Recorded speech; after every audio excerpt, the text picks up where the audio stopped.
Malaysia జంటని ఇంటికి తీసుకొచ్చిన బాలు, అడ్డంగా దొరికిపోయిన రోహిణి. మీ నాన్న అసలు ఎక్కడుంటాడు చెప్పు చెప్పు అని రోహిణి చెంప పగలగొట్టిన ప్రభావతి. నాకు క్షమించండి అత్తయ్య అంటూ క్షమాపణ అడిగిన రోహిణి. అసలు ప్రభావతి రోహిణిని ఏం చేయబోతుందో తెలుసుకోవాలనుకుంటే ఇప్పుడే మా ఛానల్ తప్పకుండా సబ్స్క్రైబ్ చేసుకుని మా వీడియోని ఒక లైక్ చేయండి. పక్కనే ఉన్న గంట సింబల్ మీద క్లిక్ చేసి నోటిఫికేషన్స్ ఆల్లో పెట్టుకోండి. అప్పుడే మేము చేసే వీడియోలు మీకు రోజు వస్తుంటాయి. ఈ వీడియోని చివరి వరకు మిస్ కాకుండా చూసేయండి.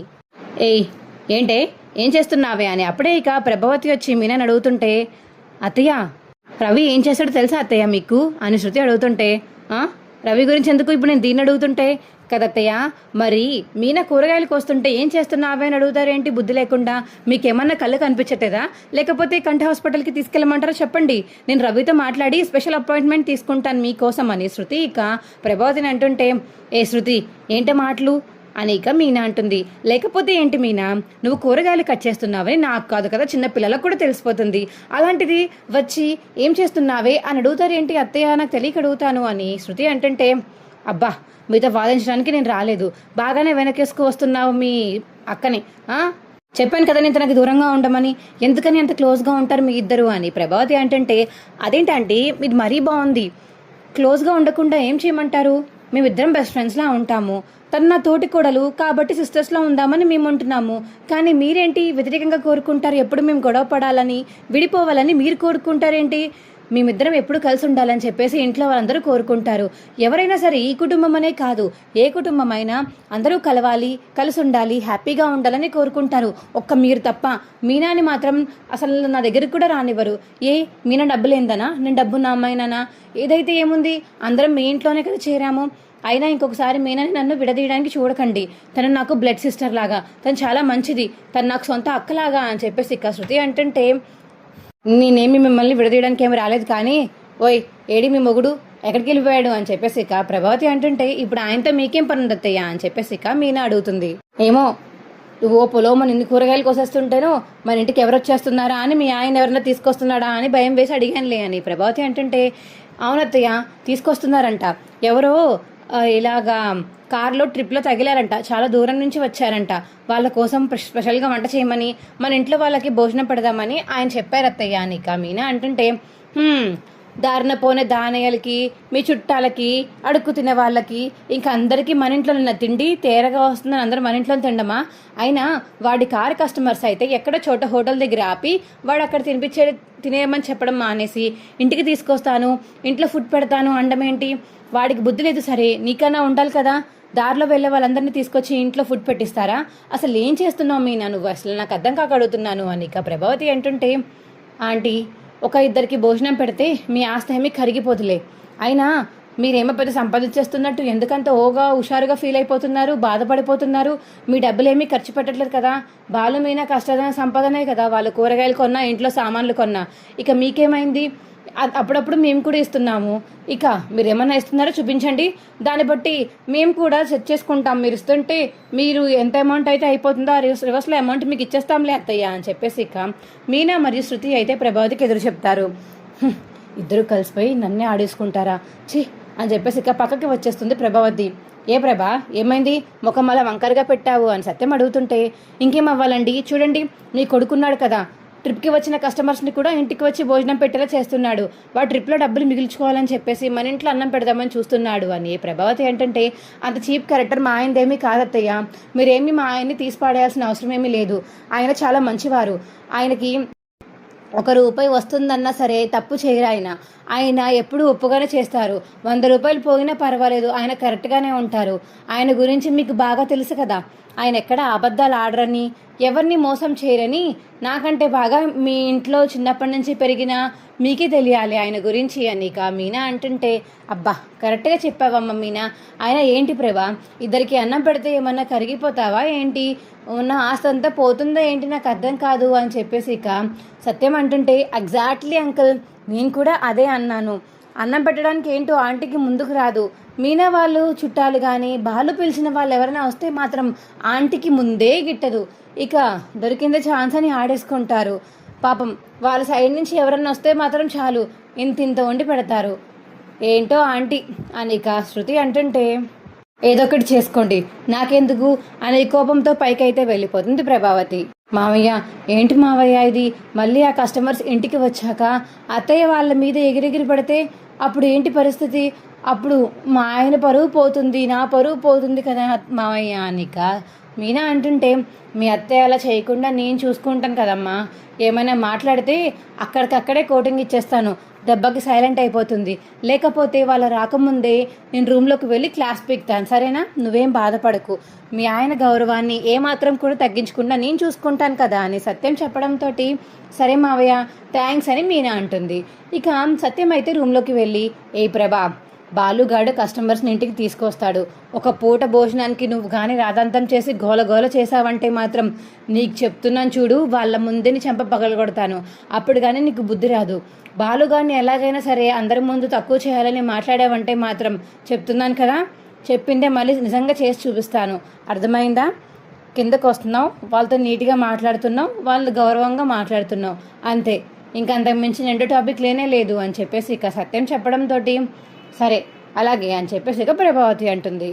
ఇక సత్యం కిందకు వచ్చేసి, అమ్మ మీనా, నువ్వేం టెన్షన్ పడకు, నేను మాట్లాడాను మీ అత్తయ్యతోటి, మీ అత్తయ్య యొక్క మాట కూడా మాట్లాడదు, సరేనా అని ఇక చెప్పడంతో మీనా అయితే హ్యాపీగా వంట చేసుకుంటుంది. అప్పుడే ఇక బాలు అయితే మలేషియా నుంచి వచ్చిన కపుల్స్ని అయితే ఇంటికి తీసుకొచ్చి కూర్చోబెడతారు. రండి కూర్చోండి అని చెప్పేసి ఇక సత్యం మరియు ప్రభావతి ఇంట్లో వాళ్ళందరూ మర్యాద ఇచ్చి కూర్చోమని చెప్తారు. ఓ మీరేనా కస్టమర్స్ అంటే, మీది ఏ ఊరండి అని చెప్పేసి ఇక సత్యం అడుగుతుంటే, మేము మలేషియా నుంచి వచ్చామండి.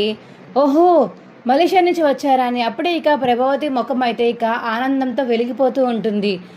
ఇప్పుడు దాకా మాట్లాడలేదు చూసావారా మీ అమ్మ, సడన్గా మలేషియా అంటే రోహిణి వాళ్ళ నాన్నగారి ఊరు కదా, ఎంత మురిసిపోతుందో చూసావా? అవునండి, మలేషియా నుంచి వచ్చాము, ఇప్పుడు ఏంటి అని చెప్పేసి ఇక మలేషియా నుంచి వచ్చింది కపుల్స్ అంటే, అబ్బే అదేం లేదండి, నా పెద్ద కోడలు కూడా మలేషియా నుంచే వచ్చింది అని చెప్పి ఇక ప్రభావతి అంటుంటే, అప్పుడే ఇక రోహిణి అయితే మెట్లు దిగుతూ కిందకి వస్తూ ఉంటుంది. ఇక రోహిణి అయితే వీళ్ళ మాటలు వినడంతో, అమ్మో వీళ్ళు మలేషియా నుంచి వచ్చారంటే నా గురించి ఖచ్చితంగా చెప్పేస్తారు మా అత్తయ్య, చూద్దాం విందాం అసలు ఏం చెప్తారో, ఏదో ఒక ప్లాన్ వేయాలి అని ఇక మనసులో అయితే అనుకున్నాక నుంచునే ఉంటుంది రోహిణి అయితే. అవునా, మలేషియా నుంచి వచ్చారా? అయితే మలేషియాలో నాకు మ్యాక్సిమం అందరూ తెలుసు మన ఇండియన్స్, ఇంకా ఎవరన్నా చెప్పమనండి, పేరేమన్నా తెలుసా మీకు అని ఇక మలేషియా నుంచి వచ్చిన ఆయన అడుగుతుంటే, పేరు అని చెప్పేసి ఇంక ఇంట్లో వాళ్ళందరూ తడుముకుంటారు. అదేంటండి మీ పెద్ద కోడలు అంటున్నారు, మీ వియంకుడి పేరు కూడా మీకు తెలీదా?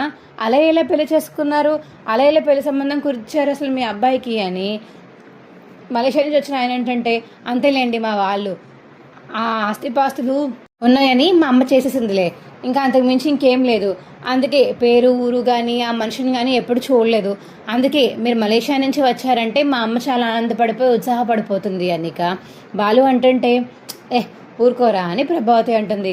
సరే కానీ ఎంక్వైరీలు తర్వాత చేద్దుగానమ్మా, ముందు వాళ్ళ పెళ్లి రోజు నువ్వు వాళ్ళని క్వశ్చన్స్ మీద క్వశ్చన్స్ వేయడం పక్కన పెట్టి ముందు వాళ్ళకి మీన తయారు చేసిన చీర, పంచె, బట్టలు, అవి పువ్వులు, పళ్ళు అవన్నీ వాళ్ళకి సారి కింద ఇవ్వు అని చెప్పేసి ఇవాళే వాళ్ళ పెళ్లి రోజు అని బాలు చెప్పడంతో సత్యం ప్రభావతి చేత అయితే మీనా బాలు అయితే ఆ కపుల్స్కి చీర, పళ్ళు, పూలు అవన్నీ ఇస్తారు. బాలు, నిన్ను కలవడం నాకు చాలా సంతోషంగా ఉంది. ఇవాళ నువ్వు మాకు ట్యాక్సీ డ్రైవర్గా రావడం చాలా సంతోషం. నువ్వు కానీ రాకపోయి ఉంటే మా పెళ్లి రోజు ఇంత జ్ఞాపకంగా గుర్తుండిపోయేది కాదు. నీ వల్లే ఇవాళ మేము చాలా ఆనందపడుతున్నాము. చాలా సంవత్సరాల తర్వాత ఇలా హ్యాపీగా మా పెళ్లి రోజు ఒక గుళ్ళో జరుపుకున్నాము, పైగా మీ ఇంట్లో జరుపుకున్నాము. మీ ఆవిడ కూడా వంటలు చాలా బాగా చేస్తుందని మీ ఇంటికి తీసుకొచ్చావు.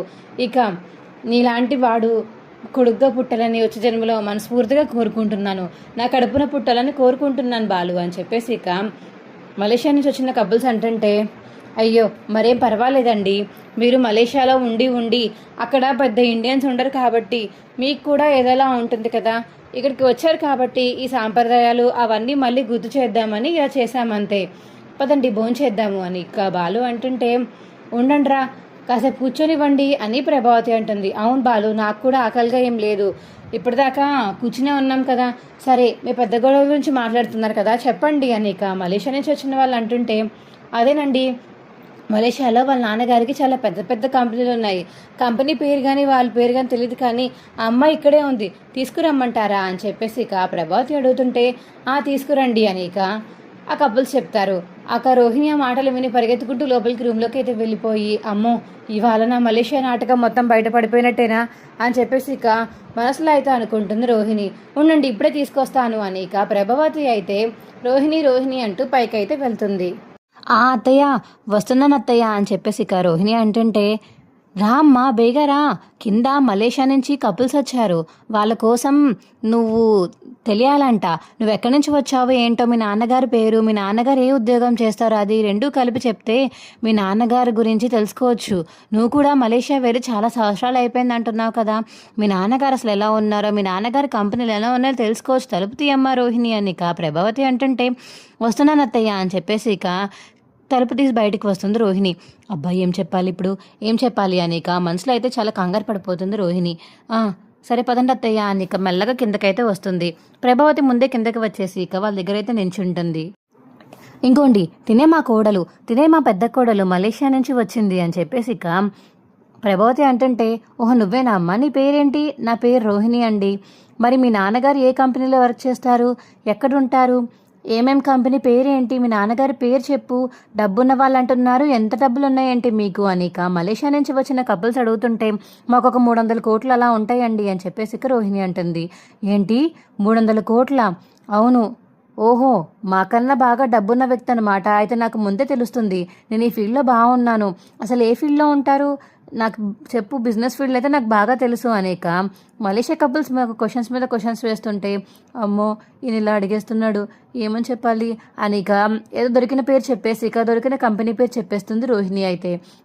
ఓహో ఆ కంపెనీనా, సరే అయితే ఉండు నేను ఎంక్వైరీ చేస్తాను అని కాల్ చేసి మలేషియాకి ఫోన్ చేస్తాడు ఇక ఆయన అయితే.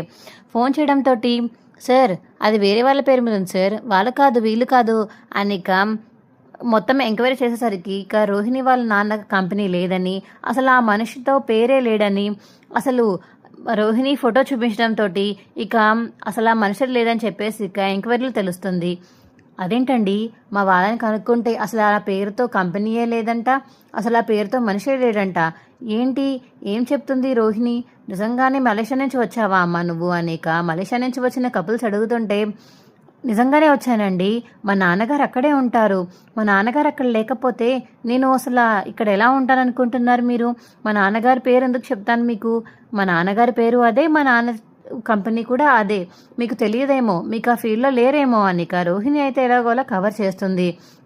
లేదు లేదు నాకెందుకు తెలీదు, నాకు బాగా తెలుసు, నేను మలేషియాలో 25 సంవత్సరాల నుంచి అక్కడే ఉంటున్నాను, నాకు తెలియదు అనుకుంటున్నావా నువ్వు, లేదు నిజంగా నిజం చెప్పు, అబద్ధాలు ఆడకు, నువ్వు కావాలని అబద్ధాలు చెప్పి ఇక్కడ ఉంటున్నావేమో నాకు డౌట్గా ఉంది అని చెప్పేసి మలేషియా నుంచి వచ్చిన అబ్బాయి అంటుంటే, లేదండి లేదత్తయ్య నన్ను నమ్మండి అనేక రోహిణి అంటుంది. సరే సరే ఈ విషయం గురించి తర్వాత మాట్లాడుకుందాం, మీరు ఎంక్వైరీ చేశారు కదా, అక్కడ ఎవరు లేరని తెలిసింది అంతే కదా అని బాలు అడుగుతుంటే, అవును బాబు అనిక ఆయన అంటాడు. సరే ముందు మీరు వెళ్ళి భోజనం చేయండి, మా మీనా వండిన రుచికరమైన వంటలు వండి తిని ఎలా ఉన్నాయో చెప్పండి సరేనా అని బాలు చెప్పడంతో, సరే పదండి అని చెప్పేసి ఇక మీనా అయితే వెళ్ళి వాళ్ళకి భోజనం వడ్డిస్తుంది. ఇక రోహిణిని అయితే పక్కకి తీసుకువెళ్ళిపోతుంది ప్రభావతి. మలేషియా కపుల్స్కి ఇక రోహిణి పక్కకి తీసుకెళ్ళిపోవడం వల్ల మీనా అయితే వండి పెట్టి ఇక తినండి ఎలా ఉన్నాయో చెప్పండి అని ఇక మీనా అడుగుతుంటే, వావ్ ఎంత బాగా చేసావమ్మా, నేను బాలు కారులో వస్తున్నంతసేపు నిన్ను పొగుడుతూనే ఉన్నాడంటే ఎందుకో నాకు అర్థం కాలేదు, నువ్వు చేసిన వంట, నువ్వు ఉండే పద్ధతి, మీ ఆయనకి నువ్వు ఇచ్చే గౌరవం, ఇవన్నీ చూస్తుంటే నిజంగా చాలా ముచ్చటేసుకొస్తుందమ్మా, మీ ఆయన నీ మీద చూపించే ప్రేమ కూడా నాకు చాలా ముచ్చటేసుకొస్తుంది. అవునండి ఆయన నన్ను చాలా వాటిల్లో సపోర్ట్ చేస్తారు, ఇప్పుడు కూడా నేను ఇలా డెకరేషన్స్ చేస్తున్నానంటే దానికి కారణం ఈయనేనండి, మేమిద్దరం చాలా అన్యోన్యంగా ఉంటాము. అవుతాయి మొగుడు పిల్లలు అన్నాక ఎవరికన్నా గొడవలు అవుతాయి, కానీ వెంటనే కలిసిపోవడం అదే ప్రేమ అంటారు కదండి, అది మా మధ్యలో చాలా ఉంది, మేము విడివిడిగా ఎన్ని రోజుల్లో ఉండలేమండి, ఇద్దరం ఎప్పుడూ కలిసే ఉంటాము అని బాలు మీనా ఇద్దరు చెప్పడంతో, అవునమ్మా భార్యాభర్తలు అన్నాక అలాగే ఉండాలి, ఇలాగే కొట్టుకోవాలి, అలాగే కలిసిపోవాలి, మేము కూడా అలాగే ఉన్నాము, అందుకే మా జర్నీ ఇక్కడ దాకా వచ్చింది, మేము కూడా మలేషియాలో బాగానే సంపాదించాము అని మీనా వాళ్ళతో అయితే వాళ్ళు మాట్లాడుతుంటే ప్రభావతి మాత్రం, ఏ రోహిణి నిజం చెప్పవే, మీ నాన్న పేరే లేదంట, మీ నాన్న కంపెనీయే లేదంట. ఏం మాట్లాడుతున్నావు అసలు నువ్వు? నిజం చెప్తావా చెప్పవా? చెప్పవే అని చెప్పేసి ఇక ప్రభావతి అంటుంటే, అదేంటత్తయ్య అలా మాట్లాడుతున్నారు? ఇంకెలా మాట్లాడాలి? నువ్వేమన్నా డబ్బున్న వ్యక్తి కూతురువా? నీకు మర్యాద ఇచ్చి మాట్లాడడానికి? అంటే ఇన్ని రోజులు అబద్ధం చెప్పావా? చెప్పు అని చెప్పేసి ఇక చంప పగలగొడుతుంది ప్రభావతి అయితే రోహిణిది. అత్తయ్య అది కాదు అత్తయ్య, నేను చెప్పేది కొంచెం వినండి అత్తయ్య. ఏం చెప్తావు? నేనేం వినాలి? మలేషియా నుంచి వాళ్ళు వస్తే వాళ్ళకేదో పేరు ఏదో కంపెనీ చెప్పేస్తే వాళ్ళకి ఎంక్వైరీ చేసి తెలుసుకున్నారు. వాళ్ళు ఎంక్వైరీ ఎలా చేశారు అసలు? వాళ్ళు మలేషియా నుంచి తెలుసు కాబట్టే కదా చేశారు. వాళ్ళకేదో తెలియదు అన్నట్టు మాట్లాడతావేంటి నువ్వు? వాళ్ళు మలేషియా నుంచి రాలేదన్నట్టు మాట్లాడతావేంటి నువ్వు అని చెప్పేసి ఇక రోహిణిని ప్రభావతి అంటుంటే, అత్తయ్య వాళ్ళు కావాలని చెప్పుంటారు అత్తయ్య, బాలు ఏదన్నా కావాలని పురమాయించుంటాడు అత్తయ్య, నేనేం చేయలేదు అత్తయ్య, నన్ను క్షమించండి అత్తయ్య అని చెప్పేసి ఇక రోహిణి అంటుంటే, నువ్వేం చేయలేదా అంటే వాళ్ళు మలేషియా నుంచి రాలేదని నువ్వు అంటావు. వాళ్ళ దగ్గర మలేషియా నుంచి వచ్చారనడానికి చాలా ఆధారాలు ఉన్నాయి. పాస్పోర్ట్ ఉంది. బాలుగాడు వాళ్ళని ఎయిర్పోర్ట్ నుంచి పికప్ చేసుకున్నాడు. వాడి దగ్గర అంతకుమించి ఇంకా సాక్ష్యాలు ఏం కావాలి? కానీ మీ నాన్నగారు అక్కడ ఉన్నదంటూ సాక్ష్యం ఒక్కటి కూడా లేదు. ఎప్పుడు డబ్బులు కూడా పంపలేదు. కానీ మీ నాన్నగారు మలేషియాలో ఉన్నారంటే మేము నమ్మాలా? వాళ్ళు చెప్పేది అబద్ధంలో చెప్పేది నిజమని మేము నమ్మాలా? ఎట్టి పరిస్థితుల్లోనూ మీ నాన్నగారు ఇక్కడికి రావాల్సిందే. ఈసారి మీ నాన్నగారు ఉన్నారనేది మీ నాన్నగారు రాకబట్టే తెలుస్తుంది. నువ్వు కానీ నాటకాలు ఆడి మీ నాన్నగారు లేరు, ఇక్కడికి వెళ్ళారు, అక్కడికి వెళ్ళారు, బిజినెస్ ట్రిప్కి వెళ్ళారు, నాటకాలు ఆడావంటే మాత్రం నీకు మర్యాదగా ఉండదు రోహిణి అని ప్రభావతి అయితే వార్నింగ్ ఇస్తుంది రోహిణికి. అత్తయ్య అది కాదు అత్తయ్య, నేను చెప్పిన మాట వినండి. నిజంగానే మా నాన్నగారు ఇప్పుడు ఇండియా రాలేరు అత్తయ్య, జైల్లో ఉన్నారు కదా. లేదు రోహిణి, నువ్వేదేదో చెప్తున్నావు. అసలు మీ నాన్న జైల్లో ఉన్నాడనే నాకు నమ్మబుద్ధి కావడం లేదు. వెళ్ళు నువ్వు మలేషియా వెళ్తావో లేకపోతే నువ్వు మీ ఆయన లేదా బాలు ఎవరు వెళ్తారని నాకు తెలీదు. వెళ్ళి మలేషియాలో మీ నాన్నని విడిపించి తీసుకురండి. లేకపోతే మీ నాన్న అసలు ఉన్నాడని, మీ నాన్నకి ఇన్ని ఆస్తులు ఉన్నాయని నాకు ప్రూఫ్ కావాలి. లేకపోతే నేను నమ్మలేను. ఆయన చెప్పిన మాటలే నేను నిజం అనుకుంటాను. అసలు అలాంటి పేరుతోటి కంపెనీయే లేదని చెప్తున్నారు కదా ఆయన, అలాంటిది ఎలా నమ్మమంటావు నన్ను? లేదు నువ్వు చెప్పాల్సిందే అని చెప్పేసి ఇక ప్రభావతి అయితే ఇక చితక్కొడుతుంది రోహిణిని. అత్తయ్య కొట్టకండి అత్తయ్య, మొన్నే కొట్టారు అత్తయ్య, మళ్ళీ మీ ప్రేమ పొందాలంటే చాలా టైం పట్టింది నాకు. మళ్ళీ వీళ్ళు వస్తారని ఇలా చేస్తారని అనుకోలేదు అత్తయ్య. బాలు మీనా చేసిన పనికి నన్ను కొడతారేంటి అత్తయ్య? ఏయ్ బాలు మీనా ఏం చేశారే? ఆ మలేషియా కపుల్స్ని ఇంటికి తీసుకొచ్చి అన్నం పెట్టారు, అది కూడా తప్పేనా? అయినా నువ్వు డబ్బున్న అమ్మాయివి కాదని మాకు బాగా అర్థమైంది. ఇప్పుడు నువ్వు వాళ్ళ మీద గెంటుతావేంటి? సరే వాళ్ళు మలేషియా నుంచే వచ్చారంటే బాలుకి మలేషియా నుంచి ఏమన్నా కాంటాక్ట్స్ ఉన్నాయనుకుంటున్నావే ఏంటి? పోనీ ఇక్కడ మనుషుల్నే పురమాయించినా అక్కడ మలేషియా వాళ్ళతో మాట్లాడింది నువ్వు విన్నావు కదా. స్పీకర్ పెట్టే కదా వాళ్ళు కూడా మాట్లాడారు. మలేషియాలో అలాంటిది ఏమీ లేదని వాళ్ళు కళ్ళ ముందే చెప్పారు కదా. నేను ఇప్పుడు నీ మాటలు ఎలా నమ్ముతామనుకున్నావు అసలు నువ్వు అని ప్రభావతి చెప్పడంతో, అబ్బా క్షమించండి అత్తయ్య, ప్లీజ్ అత్తయ్య అని చెప్పేసి రోహిణి అయితే క్షమాపణ అడుగుతుంది. లేదు ఏంటి క్షమించేది? దేని గురించి క్షమాపణ అడుగుతున్నావు అంటే, అత్తయ్య ఇప్పుడు మలేషియా నేను వెళ్ళలేను అత్తయ్య, మా నాన్న డబ్బున్న వ్యక్తే, కానీ అక్కడికి వెళ్ళి నేను ఆయనతో మాట్లాడి తీసుకురావాలంటే ఆయన జైల్లో ఉన్నారు కాబట్టి ఆ మొత్తం అది నిరూపణ అవ్వేదాకా బయటికి పంపరు ఆయన్ని. అక్కడికి వెళ్ళాక చాలా ఖర్చు అవుతుంది, అక్కడ మనం ఉండలేం అత్తయ్య, నా మాట వినండి, ఆయన బయటికి వచ్చాక ఆయనని కష్టంగా మీకు పరిచయం చేస్తాను అత్తయ్య అని రోహిణి చెప్పడంతో, ఏమో నాకు సంబంధం లేదు, ఏం చేస్తారో ఎలా చేస్తారో మీ నాన్న జైల్లోంచి బయటికి రావాలి, మీ నాన్న మన ఇంటికి రావాలి అంతే. అందరూ మీ వేడి అసలు ఎప్పుడు కనిపించడే అని అడుగుతున్నారు. రోహిణి అసలు నీకు అనిపించదా మీ నాన్నని చూడాలని కానీ మీ నాన్నతో మాట్లాడాలని కానీ నీకు అనిపించదా? ఏనాడు మీ నాన్నతో ఫోన్లో మాట్లాడినట్టు నాకు అసలు ఎక్కడ కనబడవేంటి నువ్వు? మీ నాన్న నిజంగా జైల్లో ఉన్నాడో లేకపోతే లేడో ఏంటో, అసలు నీ గురించి ఏంటో, నీ గతం ఏంటో ఎవ్వరికీ తెలియదు. ఇక్కడ ఎవరన్నా వచ్చి అడిగితే లేరు బిజీ అంటారు, మాట్లాడమంటే లేదు ఫోన్ ఎత్తట్లేదు అంటావు. ఎప్పుడు చూసినా ఏదో ఒక కహాని చెప్తావు, కానీ మీ నాన్నని మాత్రం మాకు చూపించే పద్ధతి అసలు ఏం లేదు, అసలు బాగాలేదు. అనవసరంగా నిన్ను మా కోడల్ని చేసుకున్నానేమో. ఆ టైంకి అసలు మీ నాన్నగారు మీ అమ్మగారు ఉండి మలేషియా నుంచి వచ్చాము అని చెప్పేసి చూపించి ఉంటే బాగున్నావు, అప్పుడు కష్టంగా నమ్మి చేసుకునేదాన్ని. కానీ ఇప్పుడు చేసుకున్న సంవత్సరం అయింది నీ పెళ్ళయి, ఇంకా కూడా మీ నాన్న ఇక్కడికి రాలేదంటే నాకేదో అనుమానం పడుతుంది. మీ నాన్న నాకు డౌటే, ఖచ్చితంగా నువ్వు మలేషియా వెళ్ళాలి. నువ్వు వెళ్ళకపోతే నేను ఇప్పుడు ఉన్న కపుల్స్కి చెప్తాను, మలేషియా వెళ్ళి అక్కడ ఇలాంటి పేరు గల వ్యక్తి ఉన్నారో లేదో కనుక్కోమని చెప్తాను, జైల్లో ఉన్నారో లేదో చెప్తాను, ఫోటో ఉంటే ఫోటో కూడా ఇచ్చి చూపిస్తాను, వాళ్ళని వెతకమని చెప్తాను. అప్పుడు కానీ మీ నాన్న బయటికి రాడు. నీతో పెట్టుకుంటే ఏం పని అవ్వట్లేదు. అప్పుడు మీ నాన్న ఉండాలి లేదని తెలియాలి. అప్పుడు నీ పని చెప్తాను అని చెప్పేసి ఒక వార్నింగ్ ఇచ్చి బయటకైతే వచ్చేస్తుంది ప్రభావతి. మా వీడియో మీకు ఎలా అనిపించిందో కింద కామెంట్ సెక్షన్లో తెలియచేయండి. మా వీడియో కనుక నచ్చితే మా వీడియోని లైక్ చేసి తప్పకుండా మా ఛానల్ని సబ్స్క్రైబ్ చేసుకుని పక్కనే ఉన్న గంట సింబల్ మీద క్లిక్ చేసి నోటిఫికేషన్స్ ఆల్లో పెట్టుకోండి. అప్పుడే మేము చేసే వీడియోలు మీకు రోజు వస్తుంటాయి. ఈ వీడియోని చివరి వరకు చూసినందుకు చాలా చాలా ధన్యవాదములు. Bye friends.